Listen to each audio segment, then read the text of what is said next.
Live TV, सच सबसे आगे। दोस्तों स्वागत है आपका द लाइव टीवी में। मैं अब्बास हफीज हूं। दिल्ली की एक घटना ने अरविंद केजरीवाल और उनकी सरकार को पूरी तरह से बेनकाब कर दिया है। दोस्तों क्या आप कल्पना कर सकते हैं कि एक मुस्लिम प्रोफेसर की मौत दिल्ली में इसलिए हो गई क्योंकि एक एक करके 6 अस्पतालों ने उसको देखने से मना कर दिया, उसको अपने अस्पताल में दाखिल होने से मना कर दिया। यह मामला हुआ है प्रोफेसर वली अख्तर के साथ। प्रोफेसर वली अख्तर जो दिल्ली यूनिवर्सिटी के अरबिक डिपार्टमेंट के हेड थे, उन्होंने कोरोना के सिम्टम्स को महसूस किया। कुछ दिन पहले तेज बुखार आया, जिसके बाद वो इलाज कराने अपने परिवार के साथ बाहर निकले, लेकिन दिल्ली के बड़े बड़े नामचीन अस्पतालों ने एक के बाद एक उनको अंदर लेने से मना कर दिया, यहां तक कि उनकी जांच करने से मना कर दिया। आखिरकार उनकी हालत बिगड़ती गई और उनकी मौत हो गई। इस मौत का जिम्मेदार कौन है? कि दिल्ली स्वास्थ्य विभाग जिम्मेदार नहीं है, या क्या कहेंगे अरविंद केजरीवाल इस बात के ऊपर? इस मामले पे वो खामोश हैं, क्योंकि आज तक हर मामले पे जो पुलिस का होता था, अरविंद केजरीवाल के पास एक बहाना होता था दोस्तों कि दिल्ली पुलिस मेरे अंडर में नहीं आती, अमित शाह के अंडर में आती है। दिल्ली का स्वास्थ्य विभाग दिल्ली की आम आदमी पार्टी सरकार के अंडर में आता है। जहां पर यह घटना घटी, जवाबदेही किसकी बनती है आप सब समझ सकते हैं। कैसे एक मुस्लिम प्रोफेसर की मौत हो गई जिसको इलाज नहीं मिल पाया देश की राजधानी दिल्ली में, अरविंद केजरीवाल सरकार में। ऐसा भेदभाव देखने को मिला, लेकिन चुप्पी साधी हुई है किसने? अरविंद केजरीवाल और उनकी सरकार ने। लोग सवाल करने लगे हैं कि अरविंद केजरीवाल और सरकार, उनकी जो सरकार है वो भाजपा के रास्ते पर चलने लगी है। जवाब आपके पास नहीं होगा, जवाब हम आपको देंगे। इस पूरे वीडियो के अंदर हम कई तीखे सवाल खड़े करेंगे अरविंद केजरीवाल के ऊपर, और आप समझ जाएंगे कि अरविंद केजरीवाल कहां है और किसके साथ है। दोस्तों मामला थोड़ा पीछे जाना पड़ेगा। मामला शुरू होता है दिल्ली के चुनाव से पहले सीएए एनआरसी आंदोलनों से। सीएए एनआरसी का आंदोलन, जहां पर कांग्रेस और तमाम पार्टीज सीएए एनआरसी वाले का जो विरोध कर रहे थे उनके साथ खड़ी थी, वहीं पर अरविंद केजरीवाल शाहीन बाग और मौजपुर के मामले जो उनके दिल्ली प्रदेश में हो रहे थे, वहां पर जाने से भी कतरा रहे थे, शाहीन बाग का पक्ष देने से भी कतरा रहे थे, अपना जो राय थी वो स्पष्ट नहीं कर रहे थे, ताकि न मुस्लिम छूटे, न हिंदू छूटे, न हार्डकोर मुस्लिम छूटे, न हार्डकोर हिंदू छूटे उनसे। चुनाव हो गया, लोगों ने कहा कि चुनाव तक अगर अरविंद केजरीवाल कुछ बोलेंगे सीए एनआरसी के ऊपर तो उसका फायदा भाजपा को मिलेगा। लोगों का कहना था कि चुनाव जीतने के बाद ही सीधे अरविंद केजरीवाल शाहीन बाग जाएंगे और अपना समर्थन देंगे उनको, पर हुआ सब कुछ इसका उल्टा। न अरविंद केजरीवाल शाहीन बाग गए, न अरविंद केजरीवाल सीए एनआरसी के खिलाफ बोले। यहां तक कि इससे पहले की एक घटना भी याद आती है इसके ऊपर कि आपको याद होगा कि धारा 370 का जब खत्म करने की कार्यवाही, कश्मीर को अलग अलग यूनियन टेरिटरी के अंदर बांटने की कार्यवाही, बांटने की बहस चल रही थी और वोटिंग चल रही थी दिल्ली के राज्यसभा के अंदर, देश की राज्यसभा में, देश के राज्यसभा के अंदर उस पूरे के पूरे बिल पे मोहर लगनी थी। वहां पर अरविंद केजरीवाल की पार्टी के तीनों सांसदों ने भाजपा के हित में वोट डाला था और यह कहा था कि हम इस हित में हैं कि जम्मू कश्मीर को स्टेट से यूनियन टेरिटरी बना दिया जाए, अलग अलग कर दिया जाए। वो अरविंद केजरीवाल जो अपनी लड़ाई ये बता के लड़ते हैं कि मेरी लड़ाई है दिल्ली को यूनियन टेरिटरी से प्रदेश का दर्जा दिलाने की, वही अरविंद केजरीवाल के सांसद जम्मू कश्मीर को प्रदेश से यूनियन टेरिटरी बनाने के लिए वोट डाल रहे थे। कैसे दो चेहरे के लोग हैं आप समझ सकते हैं। उसके बाद सीए एनआरसी के ऊपर जो गिरफ्तारियां हुई, प्रदर्शनकारियों को जेल में डाला गया। सपूरा जरगर प्रेग्नेंट लेडी जो प्रोटेस्ट में थी उनको जेल में आज तक बंद किया हुआ है, पर अरविंद केजरीवाल की मुंह से आवाज नहीं निकल रही है। अरविंद केजरीवाल खामोश हैं और उनकी खामोशी बहुत कुछ बयान कर रही है। और एक और घटना ऐसी घटी कि कुछ महीने पहले कन्हैया कुमार के ऊपर देशद्रोह का मुकदमा चलाने के लिए दिल्ली सरकार, केजरीवाल सरकार की अनुमति चाहिए थी। उन्होंने बिना सोचे समझे सेंटर के प्रस्ताव को अनुमति दे दी और अरविंद केजरीवाल की सरकार ने इसकी सहमति दे दी कि कन्हैया कुमार के ऊपर देशद्रोह का मामला चलना चाहिए। अब आप समझ सकते हैं कि ये भाजपा के विरोध में खड़े हैं या भाजपा के पक्ष में खड़े हैं। उसके बाद हम आगे और आते हैं, दिल्ली दंगे हुए। दिल्ली दंगों के अंदर बहुत से घर जलाए गए, मस्जिदें जला दी गई, मस्जिद के मीनारे के ऊपर एक झंडा लगा दिया गया भगवा।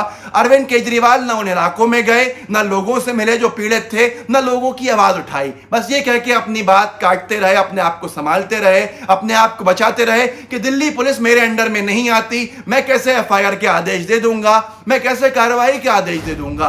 अब यहां पर मामला यह हुआ कि दिल्ली दंगों की कार्रवाई भी एक पक्षी दिखी। दोस्तों छोड़ो कि दिल्ली में अरविंद केजरीवाल दंगे के अंदर मुसलमानों के समर्थन में नहीं आए, दिल्ली में हिंदू मुसलमान विवाद को नहीं रोका, ठीक है, लेकिन आगे अपने खुद के पार्षद के समर्थन में भी नहीं उतरे क्योंकि वो पार्षद मुसलमान था। ताहिर हुसैन की छत का इस्तेमाल हुआ दोस्तों, इसलिए उसको मास्टरमाइंड कह दिया। अरविंद केजरीवाल के मुंह से यह तक नहीं निकला कि भाई ऐसा ही मोहन नरसिंह होम की छत का भी तो इस्तेमाल हुआ, उसके मालिकों को भी तो पकड़ो, क्योंकि वो मालिक भाजपा ही हैं। अरविंद केजरीवाल खामोश हैं। अब ये खामोशी कितनी क्या कुछ बयान करती है आप समझ सकते हैं दोस्तों कि कैसा व्यक्ति है ये आदमी। यहां तक कि दिल्ली के एक जज ने यह कह दिया पेशी में कि आपकी पुलिस की कार्रवाई एक पक्षी जाती हुई दिख रही है, इसमें भेदभाव दिख रहा है, पर अरविंद केजरीवाल खामोश रहे, उन्होंने कुछ नहीं बोला। जो अरविंद केजरीवाल दिल्ली दंगों के अंदर यह कह रहे थे कि एफआईआर के आदेश मैं कैसे दे सकता हूं, जैसे ही कोरोना संकट काल में मरकज का मामला सामने आया तो सबसे पहले पहुंचे अरविंद केजरीवाल। उन्होंने कहा कि मरकज और मरकज के अधिकारियों के ऊपर एफआईआर दर्ज होनी चाहिए, और उन्हीं के बाद मौलाना साद पे एफआईआर दर्ज हुई, मरकज के दूसरे अधिकारियों पे एफआईआर दर्ज हुई। वो अरविंद केजरीवाल आज एफआईआर के आदेश देने लगे। ये हैरत की बात है, ये चौंका देने वाली बात है। आपको समझ में आ गया होगा अब तक कि अरविंद केजरीवाल भाजपा विरोधी हैं या भाजपा के साथी हैं। आज बहुत से लोग इनको बी टीम कहते हैं भाजपा की, लेकिन लोग यकीन नहीं करते दोस्तों। और भी ऐसी घटनाएं घटी हैं जिससे कि यह साफ साबित होता है कि अरविंद केजरीवाल भाजपा के रास्ते पे चल गए हैं। लेकिन बहुत से लोगों को याद करना पड़ेगा अरविंद केजरीवाल की शुरुआत कहां से हुई है। दोस्तों अरविंद केजरीवाल की शुरुआत ही भाजपा से हुई है। एक तरह से वो भाजपा जिसने अन्ना हजारे का पूरा आंदोलन चालू करवाया दिल्ली में, कांग्रेस की बनी बनाई सरकार को एक तरह से अगले आने वाले चुनाव के अंदर हराने के लिए। वो अन्ना हजारे के साथ थे अरविंद केजरीवाल, मनीष सिसोदिया, किरण बेदी, शाजिया इल्मी, कुमार विश्वास, ये तमाम लोग अन्ना हजारे भाजपा की सरकार बनने के बाद गायब हो गए, और अरविंद केजरीवाल कांग्रेस की सरकार, शीला दीक्षित की सरकार गिराने के लिए अपनी पार्टी बना के मैदान में कूद पड़े, ये कहते हुए कि वो तो भाजपा विरोधी हैं, लेकिन उन्होंने कांग्रेस को नुकसान पहुंचाया, ना कि भारतीय जनता पार्टी को। भारतीय जनता पार्टी ने उनको कैसे फायदा पहुंचाया, उनके खिलाफ किरण बेदी को मुख्यमंत्री का चेहरा बना दिया। वो किरण बेदी जो भाजपा में कहीं पर भी एक्सेप्टेबल नहीं थी, जिसका सीधा सीधा फायदा अरविंद केजरीवाल को हुआ और प्रचंड बहुमत से जीत गए। मामला नुकसान वहां भाजपा का नहीं हुआ, भाजपा के विधायक फिर भी रहे, कांग्रेस के हर एक विधायक खत्म हो गए, क्योंकि अल्पसंख्यक समाज का पूरा वोट भारतीय जनता पार्टी की वजह से अरविंद केजरीवाल की तरफ डाइवर्ट हो गया, और भाजपा ने खामोशी से अपना वोट भी, जो कट्टरवादी वोट था, वो भी कहीं ना कहीं अरविंद केजरीवाल की तरफ डाइवर्ट कर दिया। अब मामला शुरू होता है आगे का। किरण बेदी भारतीय जनता पार्टी में गवर्नर बनाई गई, अरविंद केजरीवाल मुख्यमंत्री बन गए, Manish Sisodia deputy chief minister बन गए, और वहीं शाजिया इल्मी भाजपा की राष्ट्रीय प्रवक्ता बन गई। जो ये पूरी की पूरी टीम थी वो धीरे धीरे भाजपा की गोद में जाके बैठने लगी। जो डेप्यूटेशन पे कांग्रेस को खत्म करने के लिए आई थी, वो कांग्रेस जो भेदभाव नहीं करती थी, वो शीला दीक्षित जो हिंदू मुसलमान सबको लेके साथ चलती थी। वहीं पर अब आगे एक और चीज हुई, कुमार विश्वास ने साथ छोड़ दिया, और कुमार विश्वास की जो नजदीकियां दिल्ली के भाजपा के नेताओं के साथ सब जग जाहिर हैं। उसके साथ साथ दिल्ली दंगों के ऊपर सरकार की तरफ से पैरवी करने के लिए भाजपाई वकीलों को बिठाया गया, सॉलिसिटर जनरल तुषार मेहता, और वहीं पर मीनाक्षी लेखी के पति जो खुद अपने आप में वकील हैं, अमन लेखी, उनको अनुमति दी दिल्ली की केजरीवाल सरकार ने पक्ष रखने के लिए। सरकार का जो सबसे बड़ा प्रमाण है कि भारतीय जनता पार्टी के साथ अरविंद केजरीवाल खड़े हैं और उनके लिए आगे बढ़ते जाते हैं, उनको आगे बढ़ाते जाते हैं। दिल्ली के मुसलमान परेशान हुए दंगों के अंदर, केजरीवाल खामोश। दिल्ली के लोग परेशान हुए सीए एनआरसी के अंदर, केजरीवाल खामोश।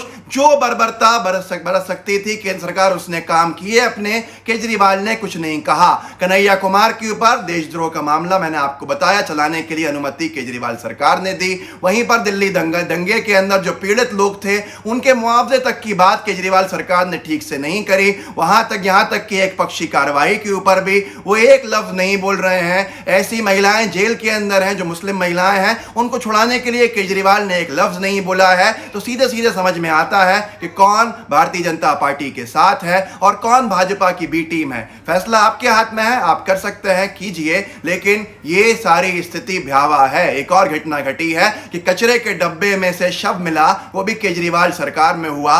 कोरोना के अंदर जिस तरह से जुल्म ज्यादतियां और सांप्रदायिकता बढ़ी, उस सब में केजरीवाल मौन रहे। फैसला आपके हाथ में है, सोचिए, समझिए, कीजिए। अगर आपको सही लगे तो इस वीडियो को आगे बढ़ाइए, चैनल का बेल आइकन जरूर दबाइए। जय हिंद, जय भारत। लाइव टीवी, सच सबसे आगे।